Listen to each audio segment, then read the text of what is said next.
Najprej dovolite, da povem, da se kot člani KNOVS-a v tem času, ko je prišlo do menjave vlade in je prišlo do nove sestave KNOVS-a, nismo javno odzivali.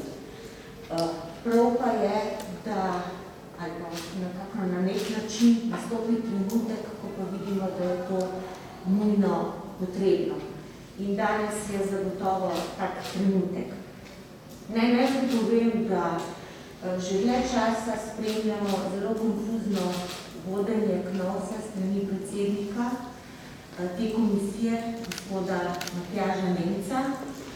Včasih prav nerazumno in če bi na koncu potegnili črto, lahko ocenjujemo, da pravzaprav imamo občutek, da gre že za politično zlorabo KNOVS-a, kar je seveda nesprejemljivo. Seveda se bom potem kasneje predvsem osredotočila na današnjo sejo, ampak dovolite, da povem tudi nekaj druge zadeve, ker boste potem tudi lažje razumeli to, kar se je dogajalo na današnji seji. Namreč v vsem tem času smo odprli, oziroma smo imeli kar nekaj sej na različne tematike in vas moramo obvestiti, da nobena seja ni bila zaključena. In tudi ni bilo sklicano nobeno nadaljevanje seje. Tako, naprimer, nas je zmotilo in se nam je zdi korektno, da se je predsednik KNOVS-a odzval takrat v zadevi Malalan, če se spomnite, in je to komentiral tudi temu, da seja ni bila zaključena, da niso bili sprejeti nobeni sklepi in da smo se dogovorili, da potrebujemo še določene obrazložitve in dodatna mnenja. Na koncu se je seveda vsa stvar zaključila tudi s tem, da je okrožno tožilstvo v Kopru zadevo zavrnilo in se je vedelo, da s to stvarjo ali pa s kakršnokoli zlorabo ali pa kršenjem človekovih pravic ni bilo nič. Potem so tudi druge seje, ki smo jih želeli zaključiti, pa do teh sklicov ni prišlo. Današnja seja je bila sklicana že prejšnji teden, a je bila predstavljena ravno na današnji dan. Verjetno ni treba preveč ugibati, zakaj, kajti za nekatere je jutrišnji dan pomemben in verjetno so na ta način želeli delati zgodbo tudi tam, kjer jih ni. Kaj nas je najbolj zmotilo? Seveda o sami seji in vsebini ne moramo govoriti. Prav pa je, da veste, da to, kar je bilo danes, mislim, da na izjavi za javnost povedano, da so se pridobivala različna pravna mnenja, ni tako, kot je bilo povedano. Na sami seji KNOVS-a smo bili člani obveščeni, da je predsednik KNOVS-a sam podal zaprosilo za ta mnenje. Pri tem nismo sodelovali ostali člani KNOVS-a. Nismo niti vedeli, koga se sprašuje, niti nismo imeli možnost predlagati tudi sami, koga ni se vprašalo, niti nismo vedeli za to. Marsikaj nas je tudi zmotilo to, da velikokrat predsednik KNOVS-a raje, kot da obvešča članov KNOVS-a, to stori na socialnih omrežjih. In vidimo dopise, ki jih sami sploh ne poznamo. To se nam zdi, kar se tiče komisije kot take, nedopustno, predvsem zato, ker gre zelo občutljive zadeve, ker gre za komisijo, ki bi dejansko morala delovati ne samo v skladu z zakonom in vsemi predpisi, ampak tudi na način, da smo z vsebinami seznanjeni in da lahko korektno in dobro delamo v prid državljanov. Danes na sami seji, spoštovano, smo dobili res eno mnenje, in sicer zunanjega sodelavca Fakultete za varnostne vede, in kot rečeno, nismo imeli možnost, da bi sami zaprosili še za kakšno drugo mnenje. Spomnite pa seveda na tisti rek, ko pravijo 5 mnenj, pa naprimer 4 pravniki. Tako da verjetno razumete, da smo pač želeli tudi o tem zvedeti kaj več, oziroma zakaj zakaj točno se je predsednik KNOVS-a odločil, da pridobi mnenje ravno tam. Kar je še zelo pomembno, je, da predsednik KNOVS-a, to je pa tisto bistveno, kar želim povedati in je temeljno, vi veste, to je javno znano, da smo danes kot drugo točko dnevnega reda obravnavali vpliv Ministrstva za notranje zadeve na delo nadzorovanja varnostne službe pri izvajanju nadzorov ukrepov. To je bila točka dnevnega reda. Danes smo tukaj vsi predstavniki strank, ki smo pisali predlog sklepov. Sklepi smo seznanili tudi ostale člane, vendar se je predsednik KNOVS-a odločil, da sklepov ne da na glasovanje. Ne da na glasovanje. Tako da v teh sklepih nismo imeli možnost glasovati, prav pa je, da je javnost z njimi seznanjena. In sicer, predlogi sklepov so bili naslednji. Prvič, KNOVS podpira izredni nadzor nad izvajanjem policijskih nalog in pooblastil v nacionalnem preiskovalnem uradu. KNOVS podpira izredni nadzor nad varovanjem in obravnavanjem tajnih podatkov v nacionalnem preiskovalnem uradu. KNOVS podpira usmeritve in obvezna navodila Ministrstva za notranje zadeve Aleša Hojsa za izvajanje policijskih nalog pri odkrivanju in preiskovanju zahtevanih kaznivih dejanj, zlasti s področja gospodarstva, korupcije in organiziranega kriminala, ki jih opravlja nacionalni preiskovalni urad. KNOVS poziva ministra za notranje zadeve Aleša Hojsa, da zagotovi ustrezne pogoje za zakonito delovanje NPU-ja. KNOVS kot peta točka poziva predsednika KNOVS-a Matjaža Nemca, da preneha zlorabljenje KNOVS-a v politične namene.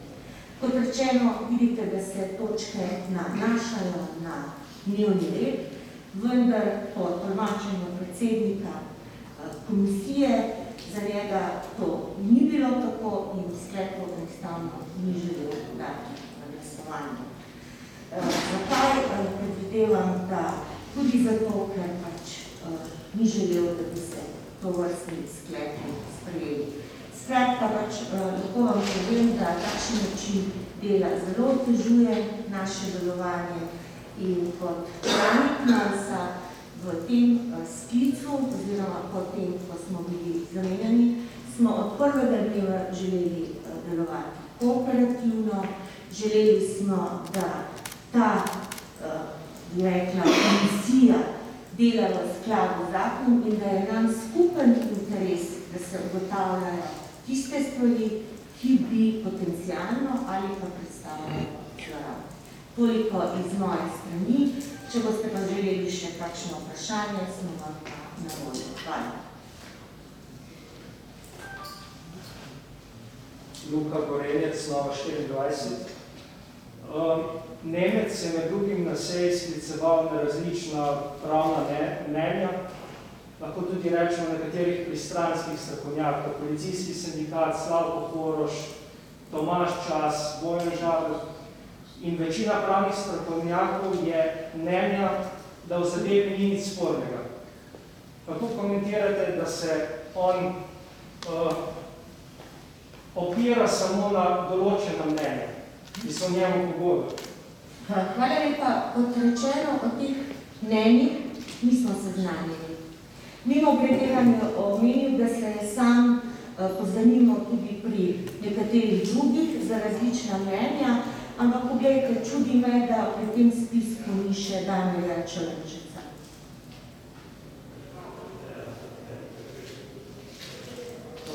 Drugo vprašanje bi imel. Se KNOVS-a nekakor črni Hojsa en dan pred njegovo interpelacijo. Bi lahko potem takem rekli, da je omenjena seja zgolj politično motivirana in nič drugega. Poglejte, jaz sem že povedala, da gre za delovanje, za katerega ocenjujemo, da je politično motivirano strani predsednika, zato je to tudi naš sklep, po katerem, kot sem rekla, nismo mogli glasovati. Dejstvo pa je, da je bila ta seja predstavljena.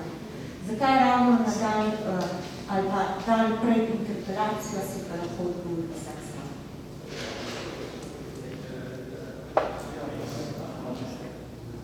Še eno vprašanje. Eno vprašanje samo. Torej, mislite, da Matjaž Nemec s tem zlorablja komisijo za politično agendo in preusmerja pozornost bančne luknje, žilnih pogodbic, pranja iranskega denarja, v katerim se pojavljajo tudi znane imena SDR?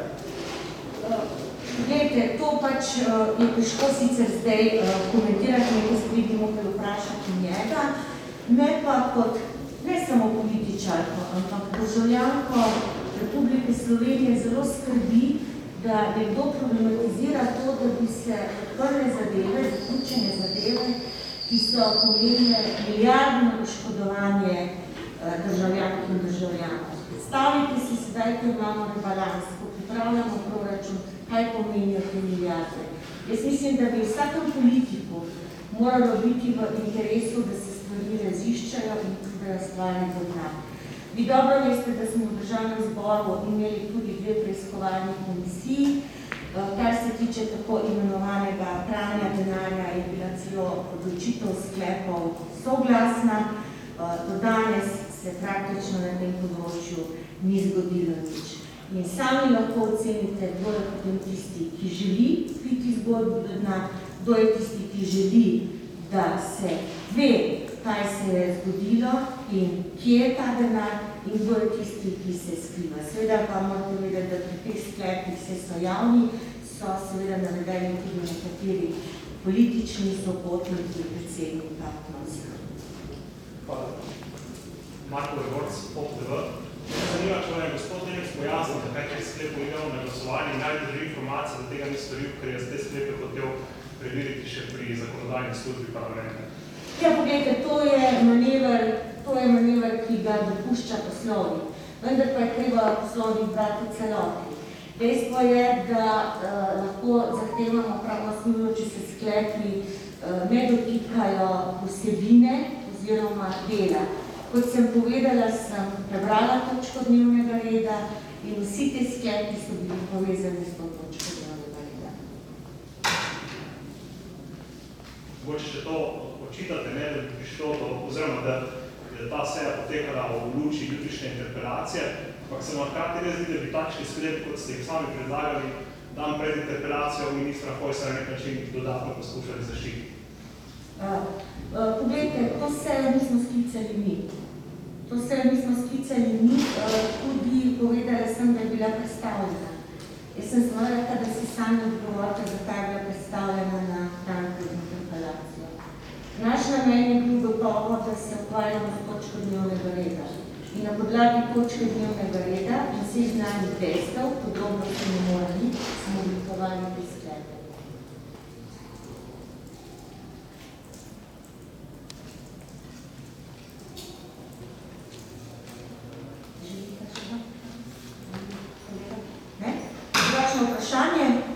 Ne, jaz se vam iskreno zahvaljujem za vaše sodelovanje, želim vam uspešno delo, predvsem pa korektno poročanje. Hvala lepa.